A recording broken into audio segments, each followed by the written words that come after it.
Good morning, everyone. My name is Damien, and I'm the International Vice President for the Alliance Canada.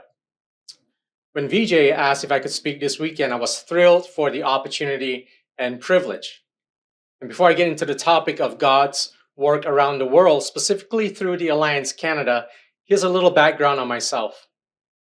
I was born and raised in Malaysia of Chinese, Malaysian, Portuguese, Creole origin. And if that sounds confusing to you, imagine what it was like for me growing up with such a cultural complexity. I think some of you can relate.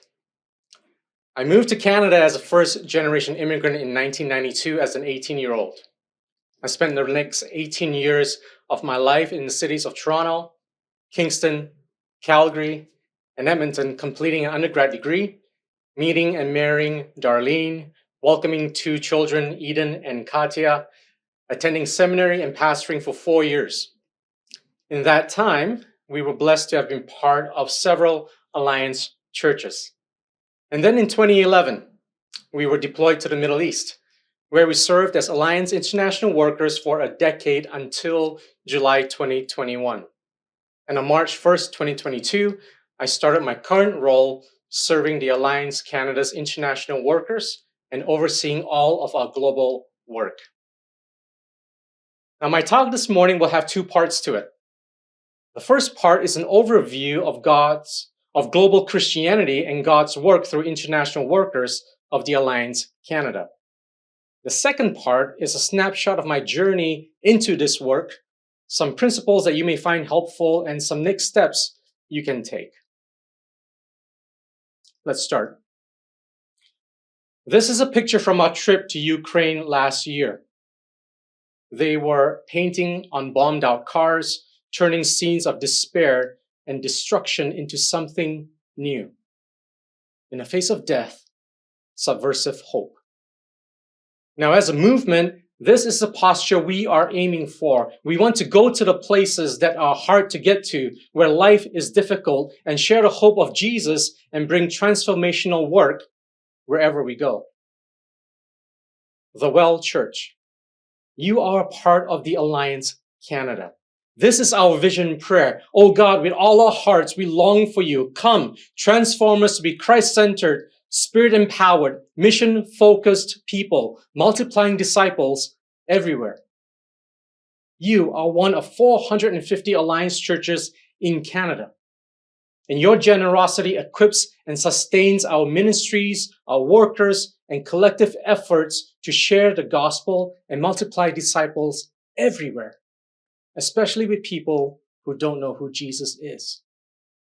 Thank you.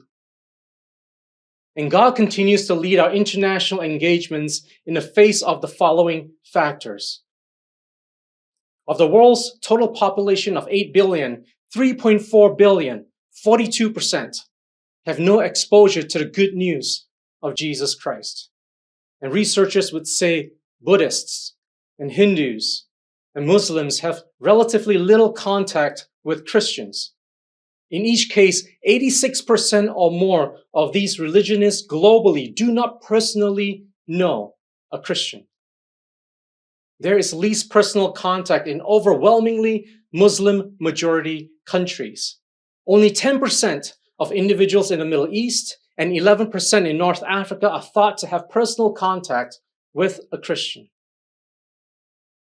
And that was an overall view in the world of people who don't know Jesus. Here is a picture of people in the world who do know Jesus.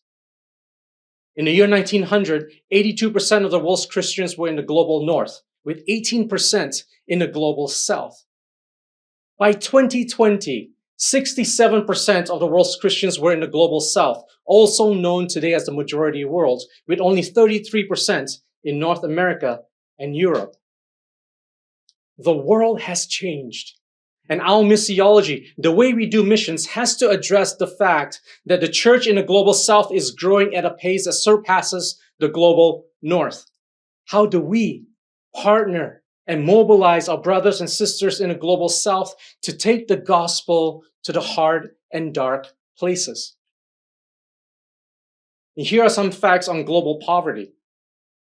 Almost 700 million people live in extreme poverty, surviving on less than $2 a day.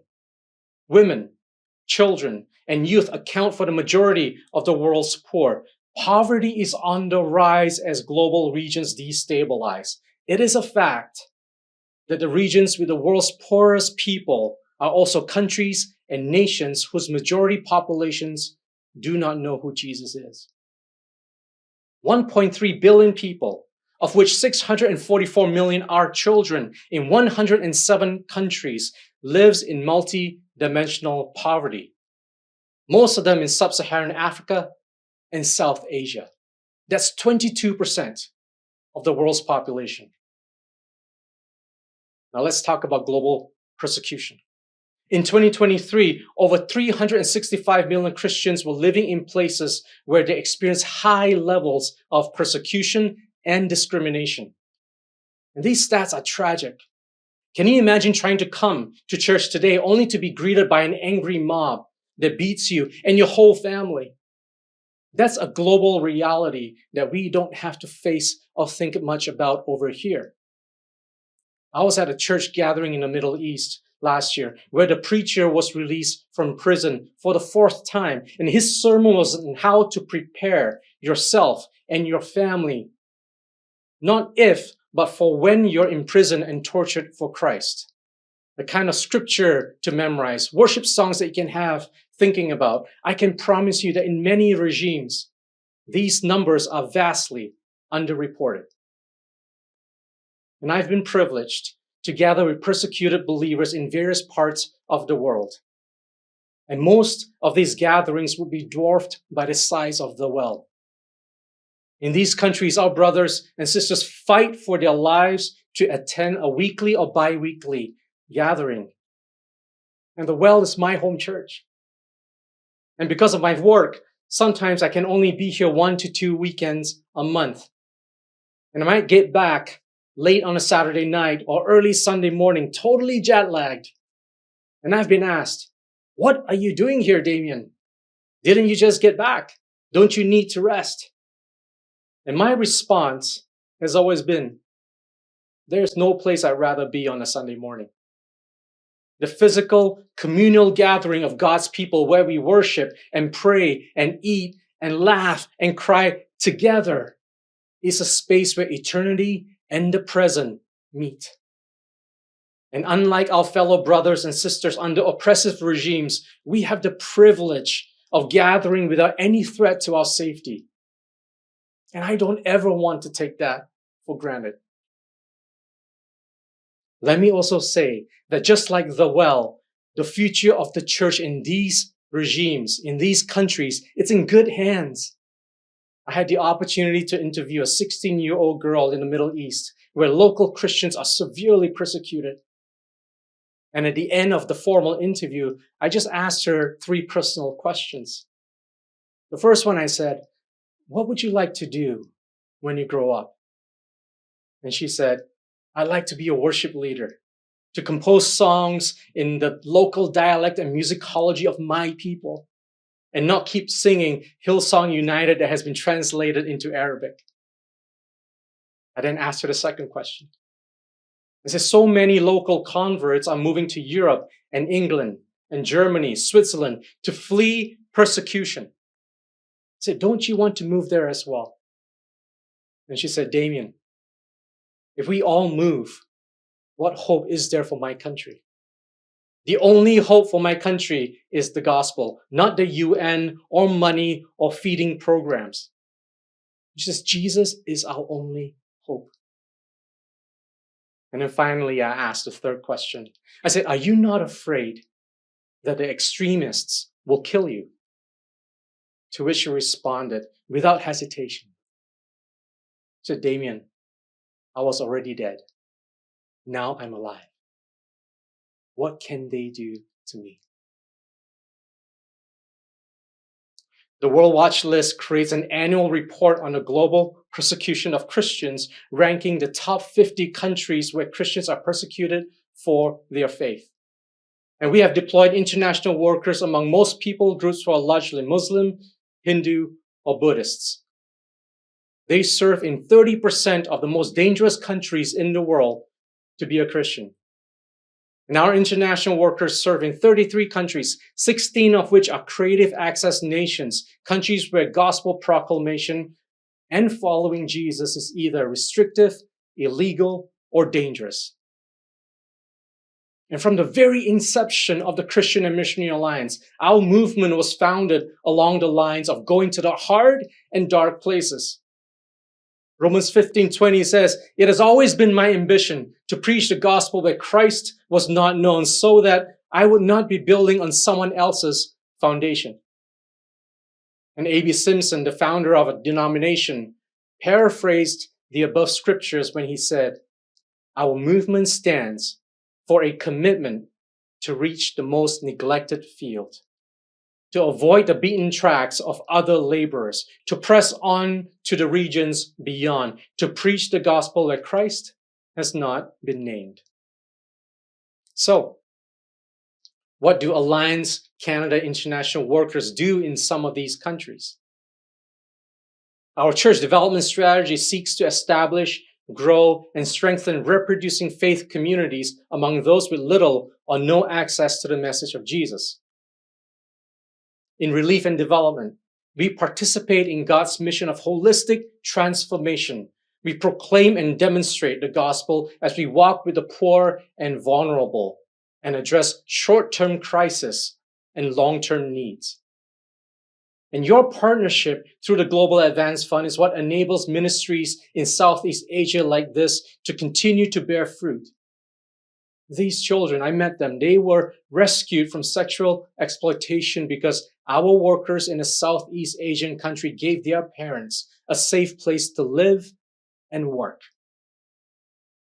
Our marketplace strategy seeks to engage people with your vocational skills as ambassadors of Christ in cross-cultural contexts to receive care, community, and coaching from our Alliance teams. And this strategy seeks to leverage the fact that 281 million people are on the move around the world. And of that number, almost 140 million are Christians and about 70 million are Muslims. So on the one hand, there is an untapped Christian missionary workforce of almost 140 million people already on the move, waiting to be inspired, to catch the vision for multiplying disciples wherever they live. On the other hand, you have 70 million Muslims on the move, many who are living and working outside of their potentially repressive regimes, who are more open and seeking alternatives to Islam, who are possible Christ followers that will one day return to their home countries. 3.6% of the world's population is displaced, the most at any time in human history. And pictured here is a shelter that our partners have established in Poland, where refugees from Ukraine can get clothes and things that they need to rebuild their life. And the following are just examples. They are a tip of the iceberg of the kind of work your Alliance International workers are doing around the world. Establishing international schools and English language institutes. Setting up and running a cleaning company that employs over 100 workers. You know who this is. Building and managing an orphanage where almost half the children are infected with HIV. You know who this is as well. And building and managing vocational centers that train young women who have been rescued from trafficking. International workers for the Alliance Canada add value to their communities. And they daily bring with them God's grace and healing and restoration and transformation in all the different kinds of work. Now, I've shared data on the state of global Christianity, unbelief, poverty, the persecution of Christians, the movement of peoples, and how our Alliance International workers are working to address a fraction of those needs. It can seem overwhelming and crippling. So where do we go from here? Over the years, I've regularly been asked, Damien, how did you end up in the line of work you're doing? Well, this isn't where I started. My first job after graduating from a Bachelor of Commerce program at Queen's University in 1999 was working for the Ontario government as a financial and business analyst in downtown Toronto. I did that for 5 years until 2004.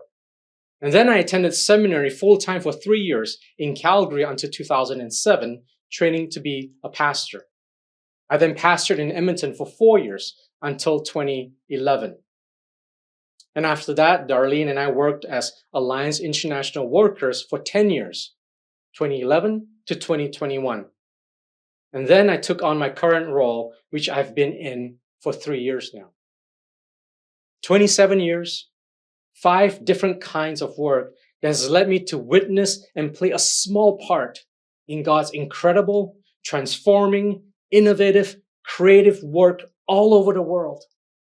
Hence the question, how do I discern the kind of work that I do?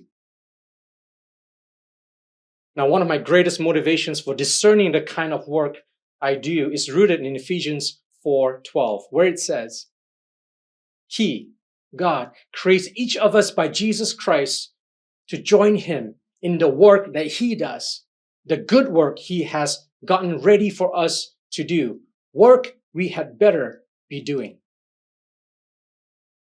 Can you begin to understand how hopeful and life-altering this can be? When we wake up each day, Jesus is doing good work and invites us to join Him. It's incredibly exciting to think about the fact that right now, the all-knowing, all-powerful, all-personal, kind, and compassionate, and courageous, loving Jesus has planned out the good works for me and you to do today, tomorrow, and the weeks, months, and years, and decades to come. In any sphere of life, whether in a home, in business, in school, through any profession, just take a moment to let that sink in. So, how do I discern the kind of good work that Jesus has planned in advance for me to do? Stay connected to Jesus. And Jesus said in John 15, I am the vine, you are the branches. If you remain in me and I in you, you will bear much fruit. Apart from me, you can do nothing. There is no discerning the kind of good work Jesus has planned for us to do without remaining in Him. And the most obvious way of remaining in Jesus or staying connected to Jesus is through reading the scriptures. Now, reading the Bible isn't just a spiritual activity without real life implications. The Center of Bible Engagement compiled extensive research by a couple of scientists. They put it into a document titled Understanding the Bible Engagement Challenge, Scientific Evidence for the Power of Four. And integral to these findings is that people who engage the Bible 1 to 3 days a week indicate basically the same effect on their personal lives as those who do not engage at all. The deceptive reality is that they can feel good about their activities without any sustainable results. They think they're being good Christians, but their lives are no different than people who aren't Christians at all. The eye-opener happened when Bible engagement reached at least 4 times a week. When day 4 was reached, the effects spiked in an astounding way. The stunning findings include the following. Feeling lonely drops by 30%. Anger issues dropped 32%. Bitterness in relationships dropped 40%. Alcoholism drops 57%. Sex outside of marriage drops 68%. Feeling spiritually stagnant drops 60%. Viewing pornography drops 61%. Sharing our faith jumps by 200%. Discipling others jumps by 230%. Did you see all that? If there was a prescription drug that did all of this, it would fly off the shelves. And if you forget, everything else from this talk today, just remember this. Read the Bible 4 or more times a week. You can forget everything else. See, Jesus wasn't exaggerating when he said, if you remain in me and I in you, you will bear much fruit, for apart from me, you can do nothing. Stay connected to Jesus. Read the Bible. You know, our leadership at The Well has done such a great job cultivating a reading plan suitable for our whole church. And we're currently on a study in Ezra, just started today. They provide links to really helpful videos by the Bible Project, and they take time writing such insightful devotions.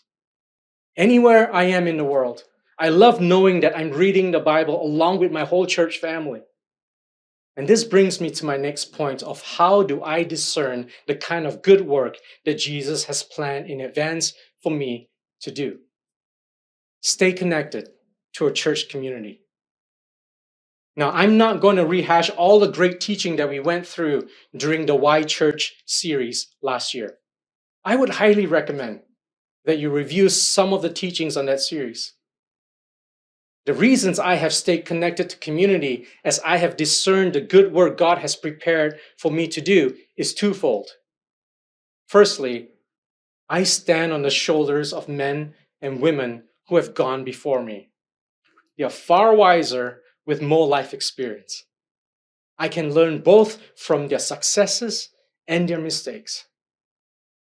But secondly, I am not gifted enough or talented enough or unbiased enough to cover all the bases in life-altering decisions. And over the years, I have surrounded myself with friends and colleagues and mentors who have seen and affirmed God's calling on my life in ways that I never could on my own. But they have also kept me accountable and questioned my motives, because I can be selfish and self-serving and seek to build myself up. Now, the third point in discerning the good work God has planned for me to do is, what will I risk or give up? At some point in this journey, Jesus will ask you to risk or give up something. Not necessarily bad, in order to take on something else that he has deemed better. And back in 2011, in the process of being deployed to the Middle East, God used Philippians 2 to teach me the principle: killing a dream, raising a vision. I recorded the following words from Jesus in my journal. He said this: Damien, whatever dreams you have about your ministry must die. I want to raise up in you a vision for my mission to the nations. You think you have big dreams for ministry. You think that by depending on your strengths and not exposing your weaknesses, you will have a bigger impact for my kingdom. But you're wrong. Your problem is not that you dream big, but your vision is too small. You think too highly of yourself and too little of me. You are underestimating my power in your weakness, just as the world underestimates the power of the cross. We have a marketplace doctor in one of the top hospitals in a Middle East country. And as COVID was ramping up, he volunteered to work the COVID unit when many people in the country were dying. He's married with kids, and this was a significant decision for their family. But they prayed about it, and they sensed that this was what Jesus wanted them to do. He got COVID multiple times, and he survived. And his kingdom mindset and sacrifice eventually led to a supervisory role in the department. He got a promotion. And one day he said the Holy Spirit told him that he needed to approach his bosses and request for them to build a several hundred-bed tent, COVID tent, to address the peak of infections that would occur in about 2 weeks. But there was a problem. None of the modeling carried out by the Ministry of Health in the country was showing this trend that he's talking about. He approached his superiors anyway with his reputation and job on the line, and he requested this massive tent be built in less than 2 weeks. They agreed to do it, as long as he took responsibility for the decision. And they completed the tent in 12 days. The next day, the country hit its peak of infections. And his bosses asked, "How did you know? When none of our modeling showed that this would happen." Now, when it mattered the most, when everything was on the line, this is when he said to them, "Jesus told me to do so." This doctor took none of the credit himself, and Jesus' reputation skyrocketed in the Muslim context. What will you risk or give up? The fourth lesson I learned on this journey of discerning the good work Jesus has prepared for me is this. It's a marathon, not a race. In a world dominated by social media and driven by instant gratification of the self, cultivating a long-term lifestyle of being connected to Jesus, being connected to a church community, risking, denying the self, this is not going to be popular. But this is not a one and done journey. It's what I would term as progressive revelation.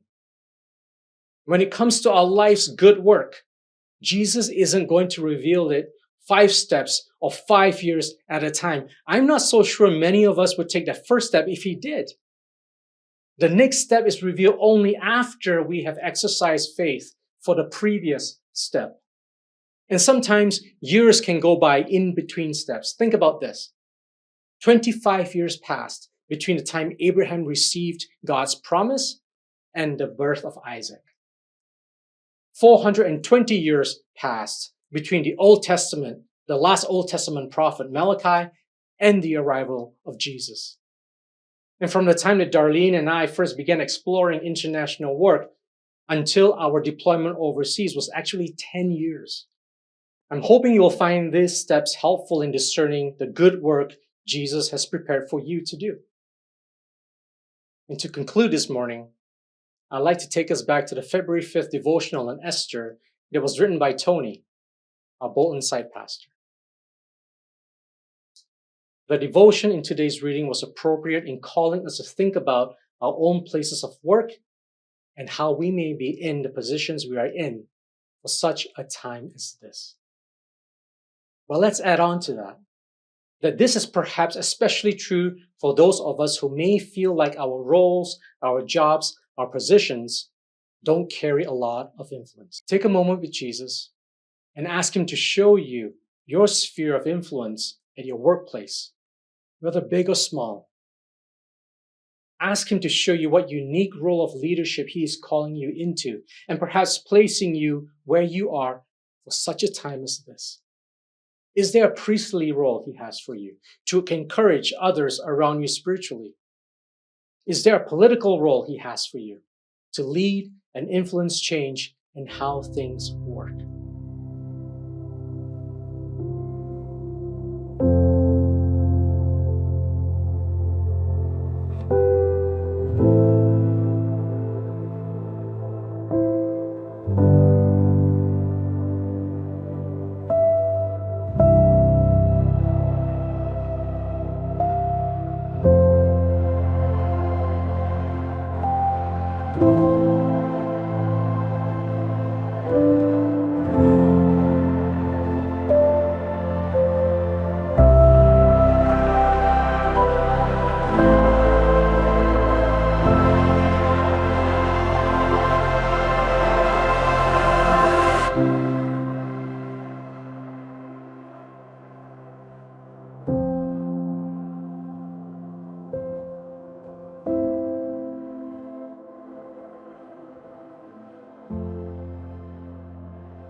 There are also some of you here that are either thinking about or have a desire to work internationally.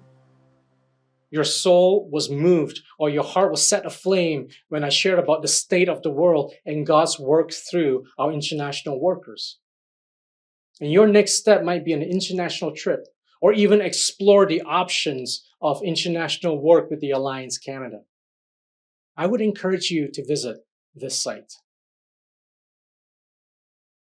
And my benediction for you this morning is from Philippians 2 and Philippians 1, where it says, "For it is God who works in you to will and to act in order to fulfill his good purpose. And being confident of this, that he who began a good work in you will carry it on to completion until the day of Christ Jesus." And when I read these verses, a few thoughts come to mind. As long as we live in this world, no one, not the Father, the Son, or the Holy Spirit, has seen the best version of who we are. We are daily becoming better versions, going from strength to strength. Yes, God is at work all over the world, and he invites us into his work. But not only is he at work in the world, he is at work in us. It is a good work, and one day it will be complete, whole, perfect. And for that, we have so much to be hopeful for. May you be encouraged today.